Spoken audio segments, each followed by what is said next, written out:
All right, welcome back to another episode of Cameo Podcast, sitting in Leon Johns with Juli Harland, who I met, 2015, 2016. Somewhere around there. Yeah, we've both been through a few jobs since we met. We just spoke about that. And one of the more interesting things that we actually chatted about before we pressed play and recorded was how you plan on living a more creative life. So not quite a couple of years ago now, I guess, about a year and a half ago, my mother came down with, sounds like she was like struck by it, had a nasty round of cancer. So I was working with the mix, a paper that I'd put together here in town, and ended up shutting it all down and going up north to take care of her for a few months, which was, it was an honor and a privilege to be able to do that, to take care of her for that time. But in doing that, it literally meant I had to give up everything down here and really take a good hard look at mortality, really. You're hanging out with your mother in the middle of the woods. She lives in the back country where her closest neighbors are bears. And hanging out for 3 months waiting to see if she's going to pull through and helping her through all these things. So it gives you some good time to like reflect and whatnot. So I've always been a really creative person. I've always wanted to be able to do that, but it was always in that sense of, that creative stuff is what you do on the side, you know. Yeah, it's your side hustle. It's a side hustle. It's not your main gig, right? Yeah. So it was a big old screw that, and came back and decided that I was not going to chase the grind and just accept myself as an artist, and that was that, and hold that label. Yeah, and that's something I struggle with myself all the time. Like, can you actually make a living being creative? Like, the whole starving artist thing is true. 100%. Yes, you can. Maybe not a great one. Maybe not what you were used to previously, but you have a couple different things you shared with me. Yes. That you're kind of doing to kind of make ends meet. Oh gosh. You're not scared of the microphone, that's for sure. No, I'm a performer at heart. So in doing that, I'm working with the Arts Council doing outreach programs. So I'm teaching art classes. I'm teaching paint night classes. I say that loosely. Leading paint night classes. I do private parties and commission work, and I also throw in a couple of hours at a retail shop here in town just for shits and giggles. And then burlesque. And burlesque. I'm their regular MC, and I'm sure I'm missing things. Theater, yeah. So that's another big thing that over the last year and a half I've done. Years of community theater, and so in the last year and a half, it's like I'm not going to do any more theater unless they're going to pay me for it. And then they did. So, hey, nice. How nice. Apparently all you need to do is ask. Well, ask in the right way. I guess. I was just having some issues this morning because I asked in the wrong way. Oh, yeah. Which we were chatting about, those 11:30 at night ideas that just pop them in, and I either act on them or don't, right? 11:30 ideas are the best. Closely followed by 1:30 in the morning ideas. Yes. We seem to have an affinity for not being able to close our mouths or slowing down and thinking things through at times. At all. No, I'm definitely a speak first, ask questions later. But you've made it this far. I have, and I don't live in a box, so Yeah. I mean a small chicklet maybe, but not a box. So Yeah. It all works out. And yeah, so when I was meeting with Kathy Sinclair a couple weeks back, yes. Your name came up about you working on your arts and entertainment newspaper or cafe rag, and I've tried to do one of those myself. Actually, Sunday would be like the 3-year anniversary of me trying that and then failing. Type rag.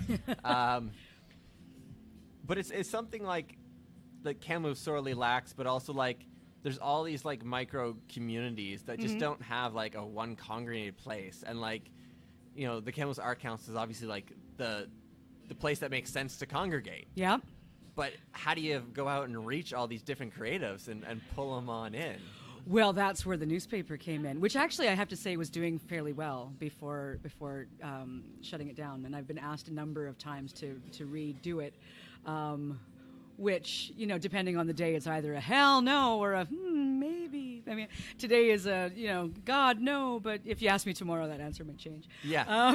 Well, like, I don't know, I guess I could go look at the episode, The Echo, that might be here at Leon John's, might be since March, right? Because that kind of, it got sold, and, it's going to be coming out in a few weeks, apparently, in a whole new look or facet or something. So, there is a gap for it. Oh, there certainly is. And I think there's the arts and entertainment is growing so much here in Kamloops.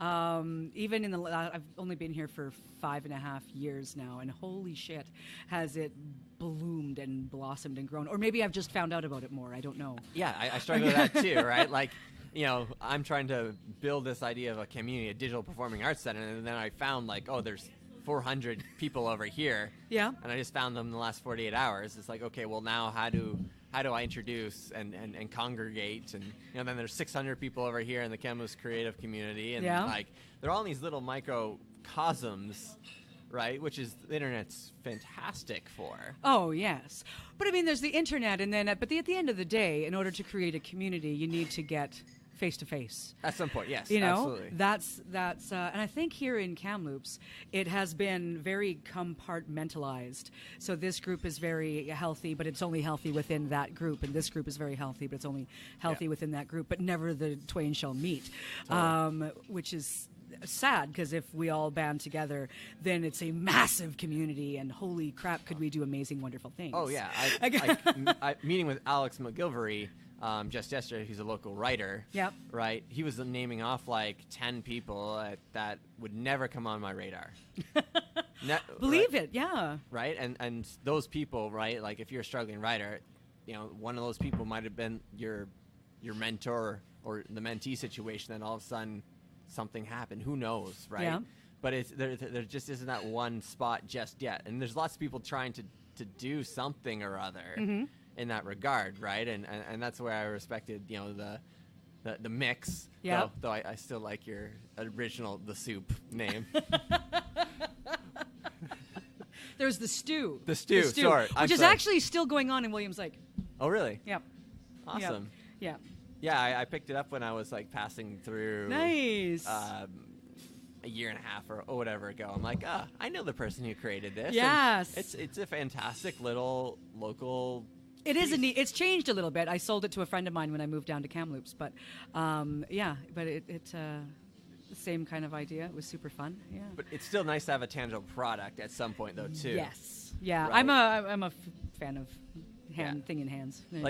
Like my grand idea was eventually if we can kind of crowdsource all of the content online, and then once a year you then create a print by demand kind of published books anthology, right? Oh, that would be sold, right? Because there's so much online, but if you actually have a physical copy, you're then gonna actually maybe commit to reading it if you keep on seeing it on your coffee table and whatever it be, right? But it's it can't just be on one person, and No, that's when everything falls to hell, really. Yeah. There's only so many mountains one person can carry. Absolutely. But, which is why you need to build big communities. Totally. And there's to completely change topics, you said you were doing the group painting. The paint and sips, the sip and paints. Yeah, the paint nights. The paint nights. You got it. Which are blowing up. Massive. There's tons of them. I actually saw one. There's the puffin paint. Oh, good Lord, that's awesome. At one of the dispensaries. We'll see if they make it past October 17th. But I'm wary about that because they're asking for trouble. Oh yeah. But what is it like getting people together and kind of walk him through creating stuff? Quite often these people are people who aren't comfortable with the medium, maybe. No, it's a lot of people that come to the classes again, very loosely. A lot of people who come to the events are people that don't normally, they're not painters at home. They don't hang out and create their own things. Otherwise, they wouldn't come, really. It's a very almost crass sort of way to bring art to the general public, in a sense that it's easy. Anybody can do it. Yeah. Although it's really neat to see as you lead everybody through the same picture, at a very step by step thing, to see how everybody creates something a little different, because it is their own personality coming into it, whether they think it is or not. Totally. But it gives, I think, people a bit of freedom to be able to come out and do something that they're not comfortable with. But really, inside of us, everybody has that little 5-year-old kid that wants to play with crayons. Yeah. But throughout life, you're told that, oh, that's for kids. Put your crayons away. Now we're going to do real work. But I think you get really wrapped up in having to do real work that you lose that little kid that just wants to get messy and play with crayons. So it's a really, it's almost like giving permission, I think, to some people who haven't picked up their crayons in a long time. Well, it's funny that that's the way you describe it. But when you think of giving kids, markers or crayons, whatever it be, they don't start planning and figuring out how am I going to put it together. They just do it. Yeah. Where there's many projects I have currently sitting on the shelf yet to ever come out of my head. Yep. Because I just get stuck on the planning versus the actual let's get messy and do it. Yes, and I think that's where the roadblock comes along. Whenever I have the events, one of the first things I tell everybody is to throw away all of your preconceived notions about what this is supposed to be, and to not be tentative. If you go in with your paintbrush, for example, to go and paint a painting, if you are thinking too hard about what exactly it's supposed to be, it's going to be shit. You need to dive in and just trust that the process is going to take you where it needs to go. And so releasing some of those preconceived notions and that thought of this is how I should be doing things, I think actually creates something a little better and more organic in what it's supposed to be, what's inside, as opposed to this shaky version of what you think it should be. Does that make sense? Totally. Totally. And I guess then people then have the digital version of what they create in terms of figuring out if it's good or not. Did I get enough likes, comments, views, shares, right? Oh, which is a whole new side of creativity where before you just, did it. Yeah. Or if you got commissioned, great. Yeah. But you just did it. I think the likes and shares and stuff is a falsity, and I hate to say that to somebody who's all digital, but it's true. Totally. I find it's very much like high school, where the popular kids get lots and lots of votes, and the ones that maybe aren't so popular but are amazing and talented humans kind of get shuffled off, and they might. It's all the singers and artists that live in the that have all their stuff in the basement that nobody ever sees, or whatever. While somebody who's maybe half-assed is getting a jillion likes because they network really well. Yeah. So it's not always about talent, or it's not always about how how creative or whatnot that you are. A lot of it is how you're presenting yourself to the world. But that's a whole different realm. That's marketing and sales. That's right? Marketing and sales. Which, for my creative endeavors is almost one and the same, of right? Of course, yeah. But, you can't get hung up on that sort of side of things at all. But it's interesting almost to see, will someone pass away? God forbid. Yeah. We'll all die. But, yeah. Will someone pass away, and will this archive of stuff, kind of like in the old 1800s when someone uncovers something in an attic and all of a sudden it's valuable of the time. Yes. Right? Will we have that in this new digital world, or will the content just get glossed over and just, collect dust in the digital archives that is our online presences? I don't know. I think that's interesting. Now we're so instant gratification hooked that, even big, important things are happening. And, 3 weeks later, some more titillating news comes onto the internet, and then everything else gets forgotten. So, who knows? That's a really valid question. There's a really interesting podcast by Reply All talking about this guy had something horrible happen to him and his wife, and then all these clickbaity websites ended up writing stories about it. It was a horrible time. Oh no. But then it disappeared for about 4 or 5 years. But then all of a sudden, a new website decided to write a clickbait, and all of a sudden he had a wave of Yeah. his image of one of the worst times of his life following around him on the internet ads, Oh yeah. right? And, stuff that you think is dead can come back on the internet 100%, right? Oh God, yeah. And, whether it be the good or for the bad, right? Like, do you get to be the one in control of that creativity at that point? It's almost out of your hands. Well, I think once it's on the internet, it's on the internet, right? Yeah. You can't take that back.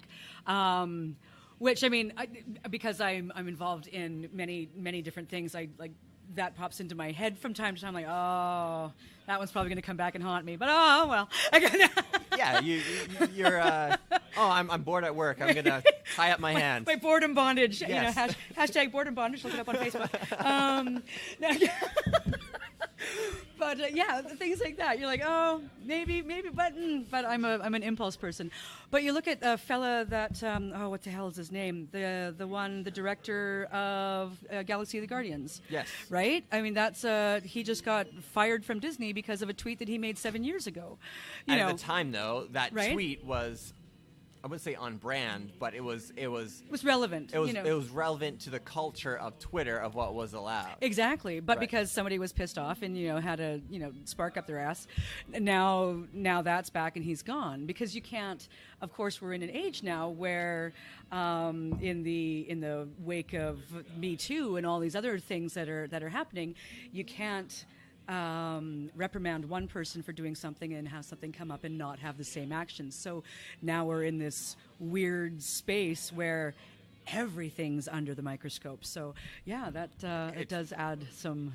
Which some is why I'm context. lucky in the third year, my post-secondary education, I actually went and wiped off my internet presence. So, Oh, wow. so everything out there is more or less, I've put it out there, and now I'm putting out more than maybe I should, but it's all intentional, right? Yep. Right? It's stuff I'll stand behind, right? For so sure. it's really interesting to me to have my grade 7, 8 Yep.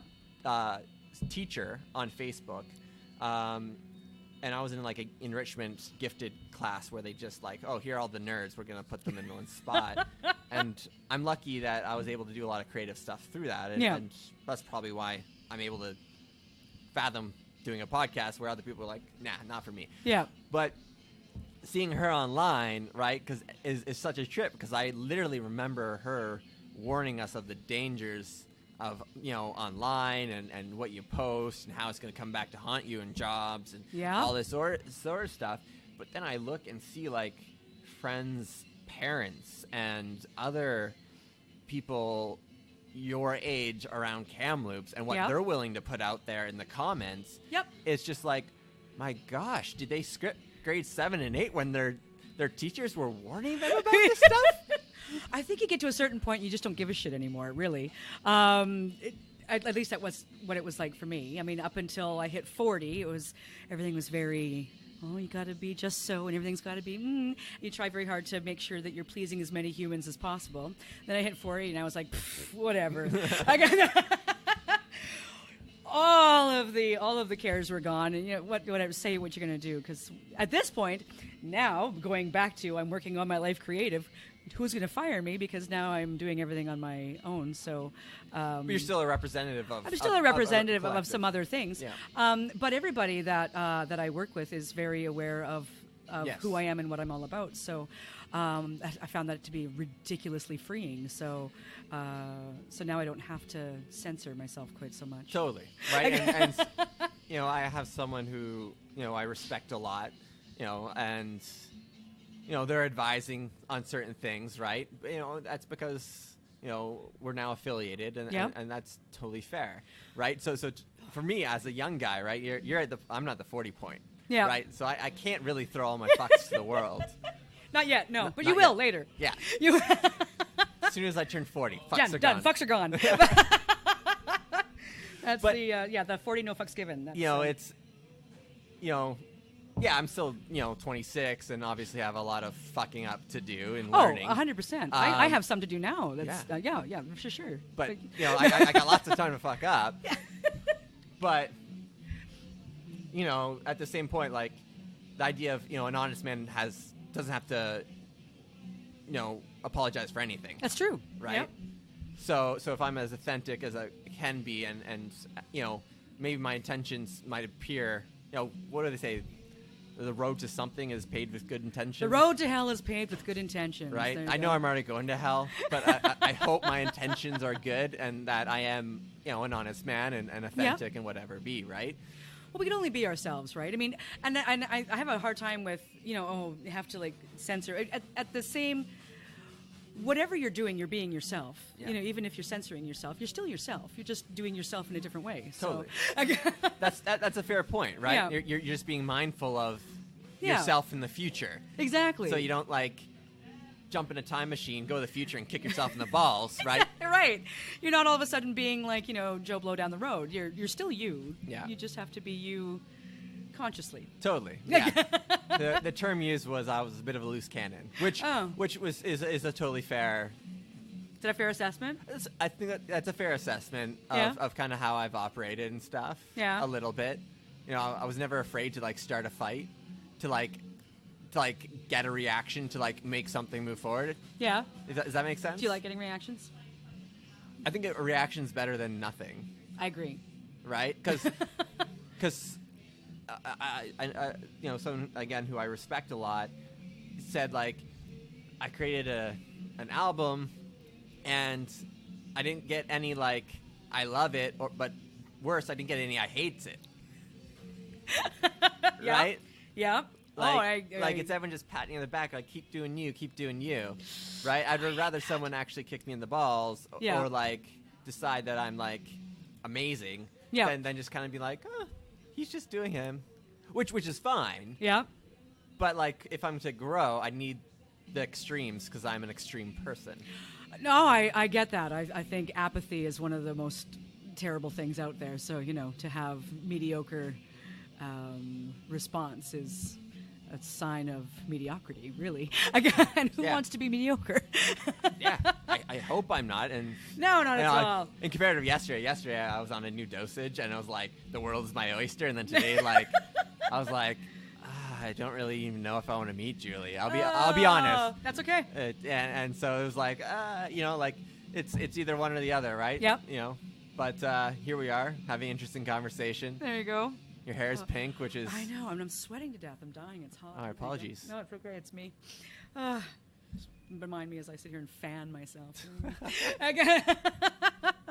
Just another aspect of you, another right? aspect of being over 40. I need my I need my servants with their palm leaves. Exactly. Where are my cabana boys? This is it. I forgot to bring them this morning. Yeah. Oh, well. All good. So you actually you responded to one of the Facebook group posts, which I'm rather aggressive on, and I've been kicked out. I've seen you many times there. I'm very aggressive on that, which hasn't had as much bad recourse as I would have expected. I don't know. Do you find that Facebook is declining? Yeah, absolutely. I find it. Yeah, definitely. Well, I think Facebook Live has the biggest opportunity. Yeah. Right, and that's where I've been playing in the space. When you see me online, it's usually the Facebook Live. So, hey, Corey, how's it going? That's Corey of Leon Johns. Yeah, there you go. I've been bugging him to do a podcast for months, and he's just a busy guy. Oh, well, got to take a few minutes and sit down. Yeah, he won Reader's Choice favorite new small business. I think. Oh, really? Yeah. Nice. So that's cool. I didn't take a peek and see who was in that. So that's awesome. Reader's Choice. It has a time and place. Right? Of course. Right. Nice. Well, it's always good to be recognized. Absolutely. And this is neat. I love the way that the North Shore the shore now, right? It's just the shore, is growing and expanding and doing all kinds of neat new things. So. You have ARPA doing some awesome stuff. Spirit Square and affordable housing projects are going through. The North Shore. Not that I like the word gentrification. Well, it seems like they're kind of taking into account a lot of new development. All different sizes of the economic spectrum. Yes. Well, I live on the North Shore, and I like it actually Same. quite a bit. I think it's wonderful and interesting and whatnot, and I'd hate to live up on the hill for many reasons, mostly because I would hate to have to drive that fucking hill in the winter. But anyway. Yeah, you're just paying for extra gas to go up an incline. Right? It's and then ridiculous. you're paying more money to have a nothing backyard. Right? No, I forget that. I love this. This is great. I don't need cable. I can just go for a walk. Everything is wonderful. I love it. It's such a diverse neighborhood. And Yeah, neat things. I'm very proud to like live on the North Shore, and I've been that way for like years. And since we met when I was a little newspaper boy, right? Like the North Shore was kind of one of my territories, right? Yep. And the fact that I lived here, right, it fostered that pride. Cool. Right? So I have some issues with the MLA on the North Shore not living here. It's like, come on, buy a house. I know you can afford Right? to. Like, Yep. I want you to drive the street every single day. Just having your office here is not enough for me, but that's my opinion there. I hear you. Although Kathy's moving over there. There you go. Oh, really? Oh, yeah, she's going into the development. Yes, into the micro suites. That's right. Yeah. I'm not bursting any bubbles. Sorry, Kathy. Sorry. No, I've heard that from a few people. Okay, thank God. So I'm not blowing any secrets. There you go. Yeah, but I'm also not. Shh, Kathy, don't listen. I don't even know if she's gonna be on or listen. I don't have as big of a listenership. Like that's what people do like podcasts. Is no one like. Only like one person has ever asked me how many listeners I have for the most part. Really? How many listeners do you have? There's like the subscriber number, which you can only guess. Yeah. Right, is like 24 to 25, but like I can average anywhere from like 60 listens to some of the better ones getting up to 200 listens. Right. Oh. Right. But Okay. it's again it's a labor of love, an True. interesting conversation. Right. But Of course. But the beauty of podcasting is like no one really actually like questions how many listenerships you have because it's just such a new medium that no one's doing. True. Although more and more, yeah? More and more, but like in this town. Oh, not in this town, yeah. Right? No. In this town, right? Like you either book with radio, you either get onto TV or you get an article written on newspaper. True. But I've got 6 civic election candidates Nice. booked to We'll schedule just a keep chat with opening me. and closing that door. That'd be really great. So just keep opening and closing that door. I am getting the hot flashes. She's trying to turn you into a cabana boy, Corey. Oh, she was it's just beautiful. complaining 10 minutes ago. That I don't have a cabana boy, but thank you for stepping in. I appreciate that. Again. Is this okay that we're here, Corey? I guess it's a little bit now too that late we've for been me to chatting ask. for, Yeah. I mean, not that we'll leave or anything, but just making sure it's okay. Yeah. I'll always ask for forgiveness rather than permission. It's something like that. Yeah, Yeah. I am a firm believer in that. Absolutely. Right? Like, I'd rather get slapped on the wrist than not try something.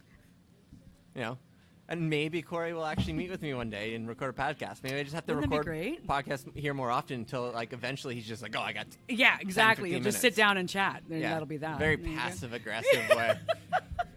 What you do is you set it all up, and you have but you're like, oh, my person didn't show up, but I'm all set up here. I need someone to talk to. That's actually something There that you I've go. wanted to do was, like, when like, the 4th Ave thing was going downtown was, like, set up with, like, Oh, a yeah, cardboard yeah. sign and, just sit and see if anyone sits down.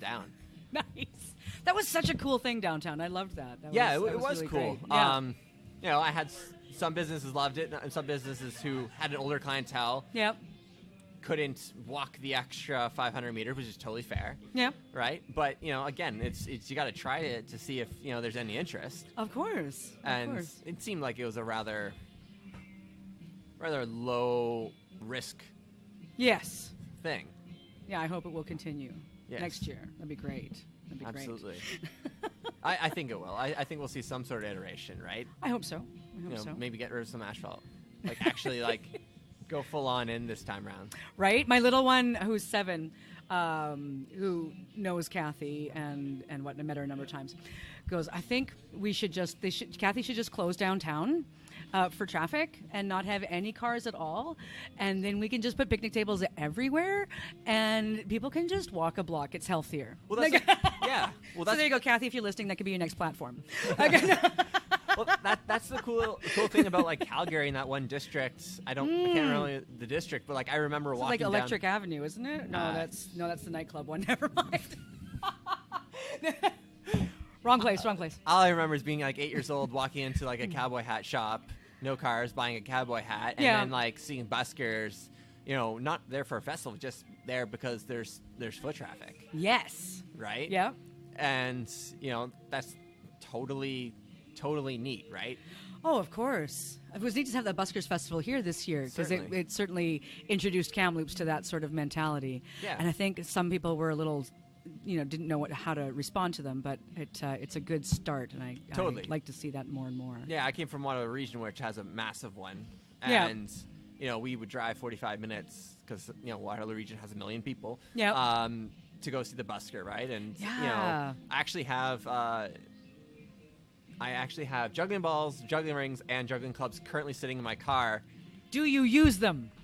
They were from when I was back in grade 7 and had a unicycle. Nice! Yeah. So you do not have a unicycle anymore? No. Why not? I grew. So that will happen, yeah. And, actually, I got the unicycle because my dad said if I got, an A on my grade 8 testing, he would buy me a unicycle. Nice. And so it was $150. He bought it for me, and then I think he sold it for $125, how many years later, right? To some other young, weird kid who, inspired that creativity thing. But I used to unicycle to the library, like, all the time. Oh, my goodness. Well, that's it. If you don't run out and get a unicycle, I'm going to be most disappointed. I lived with a guy who was very good at unicycling and had like 3 different unicycles, like an endurance one for like doing like bike races, a mountain biking one. That how the hell can you make that? There's one wheel. How? There's different types of unicycling, and there's videos of them on YouTube, like jumping between like one post, gapping 2-3 feet on and balancing on the next post. It's like this freestyle unicycling niche community. Holy shit! That's what's beautiful. Wow. The internet, right? You find all the other weirdos. Yeah. I'm gonna have to do some Googling now. That's gonna be a thing because holy doodle, that's something I did not know. Well, there was the 2 kids who were unicycling around town back in 2015. Yeah. Well, I saw one not that long ago. Oh, really? Somebody unicycling. Yeah, just down here on the North Shore, actually. I haven't seen anybody in a while. I did. That was recently. I met because my little one was in the back seat, and she's like, "Why doesn't that bike have more than one wheel?" I'm like, I don't know. It's a very impractical way of getting around. I would imagine. Like, maybe it's because I didn't have the fancy enduro unicycle, like my roommate blame it on had. the bike. But like, you have to like let's say you're trying to go 10 feet. What would be like 2 pedal strokes on a regular bike? That was like 15 on my little unicycle. So you just need one with a bigger wheel, apparently. Yeah. Yeah, there you go. But it was always about the destination. Of course. Which was the library system. Yeah. That Waterloo Region, I actually had a library card with them up to like a year ago because I still use their online digital things. Nice. Because they had a bunch of stuff that the local TNRD library system doesn't have. Yeah. But they have, much like the downtown one has a massive art gallery, a massive like creative community out of it, and actually it's one of the most amazing library systems I've ever seen, and I'm seeing a lot of like what they used to do and what I used to have access to coming about here in town. Which is it's just a much smaller town, right? And it's exciting. Well, I mean, once you go digital, I mean that's transferable anywhere, right? You can do that. Digital, but even just the space of like the gallery that they have downtown. Yep. Kathy was telling me Judy Moore of TNRD Library is thinking about like maybe a tool share or like kind of like more makerspace side of things, right? Yep. Which we have a makerspace already, and I was involved in the conversations very early on. Yeah. With Nicholas Adams. What a and great space they've Eris and all of them. Right? Yep. Back when they used to just meet at Redbeard Cafe, being like, let's make this reality, and I was kind of half in. Yeah. Couldn't commit to it, but like it's there and it's amazing and it's so good. Do you spend time down there? I haven't been there in a while. I got them a column in that failed newspaper. Right. yeah, they had a makerspace column, which was cool. awesome. Nice. Yeah, they do such neat things. Yeah. Always. It's one of those places that I always mean to go to and then like never do because life, or any number of excuses. But I always turn right when they're turned left, and Yeah. I pop in every now and again, and Wednesdays they have open houses. Yes. Right. Yeah. It's just at 6:30 on Wednesday, right? Like, put in my calendar and commit to it. Yes, I always put it in my calendar. I just have the hard time with the actual like going because other things. Cause, you work 16 million jobs and then there's always something else to do. So, but what I love about it is whether we're involved or not, which of course they want us to be. They want everyone to be. Yeah. Is they've found their own community there, and people. Every time I go there, it's new people and it's busier. Yes. And they're a bunch of people who Kamloops loves to complain. True. They complained and did something about it. Which you're not. That's the next step. You're not a complainer at that point. No, you're a doer. Exactly. I'd rather be a doer than a complainer. A maker. Yeah. I guess that's the word we should be using. A maker? Definitely a maker. A creator, a doer. I'm like adventure always. That's my motto. Adventure always. Adventure always. That's yeah. There you go. That's fair. I think so. There you go. I go through phases of different mottos. I'm trying to figure out what my current motto is right now. Oh, no, that's my solid one. That'll eventually get tattooed somewhere. Tattooed? Yeah. You have tattoos? Many, yeah. Many. And there will be many, many, many more. You've managed to hide them. I know. It's pretty good. Your business. You'd never know it. Yeah. Except, they're not that far. Are you still part of the LARP live action role play community? God, I haven't been for quite some time. I think I jumped into that and then went immediately onto the board of directors, and then it got all politicky, and I stepped back for a while, just again with my mom the year and a half ago leaving, and I just haven't dived back in. I still know many of the people there, obviously, but just haven't jumped back in for no inherent good reason. They're a fantastic group, and it's the SCA. The LARPers are different. The dirty LARPers. No, I'm not kidding. I'm kidding. The LARPers are wonderful, but totally. There's a weird rivaling faction. There's a weird rival going on. The SCA is very historically based, whereas the LARPers are fantasy based. Got it. So in the SCA, which is the group that I was a part of, it's all you try to be as historically accurate as possible. So all of your costuming, all of your weaponry, all of your everything is very historical. You actually go and research it and check it all out and all that, and create a persona within that era of time. Whereas the LARPers, you'd be like, I am a third level, wizard, and I'm going to shoot fireballs at you. Which is also valid and cool and awesome. Just, the SCA fighting, actually, I just about knocked my coffee cup over. The SCA heavy fighting, where they bust out their big swords, which are made out of rattan, actually, has been deemed martial art by the Canadian Game Society. Oh, interesting. Yes. So, they're a little bit more...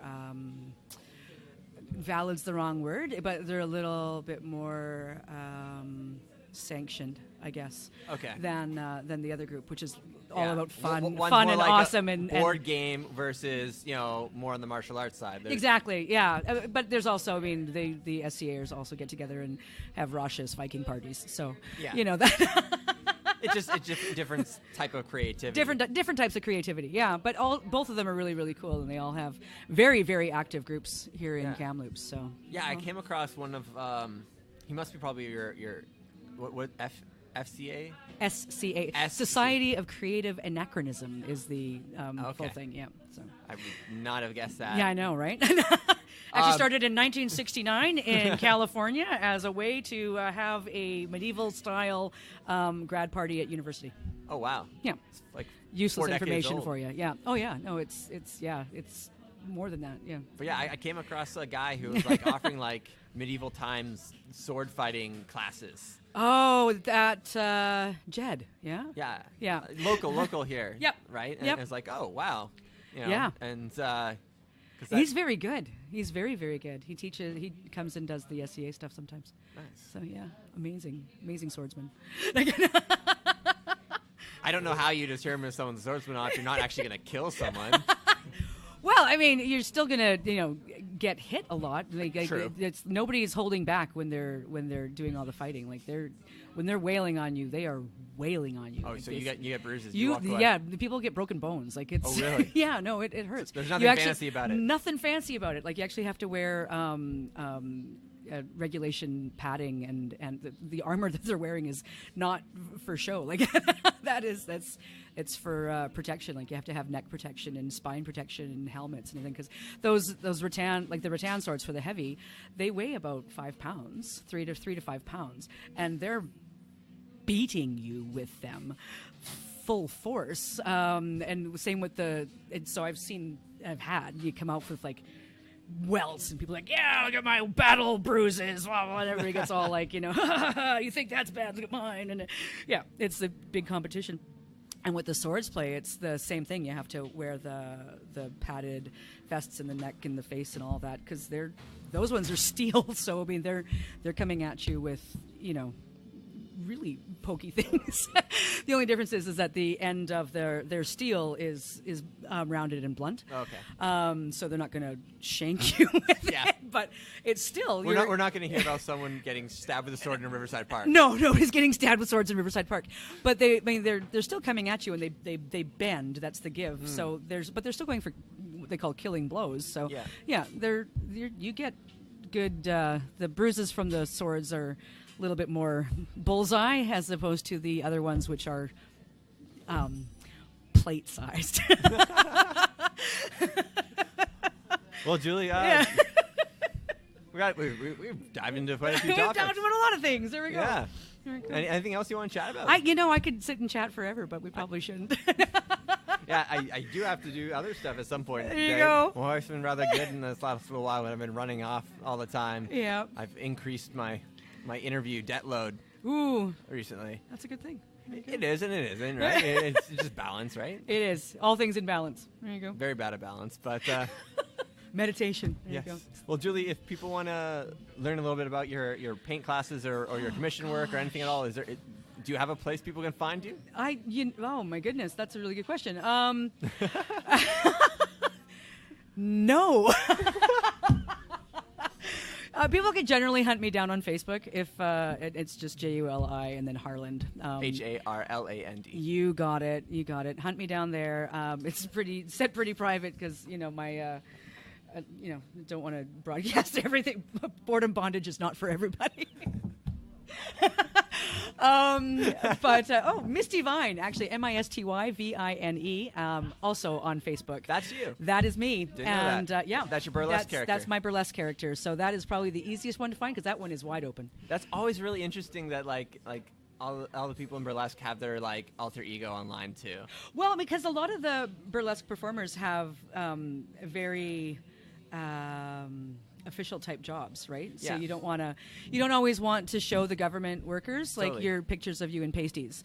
But at the same time, they're still like proud enough or like bold enough, confident enough to like put their face out there too. Oh yeah, right? For sure. So that it's interesting paradigm, right? Like you're protecting yourself, but also like, here I am. Yeah.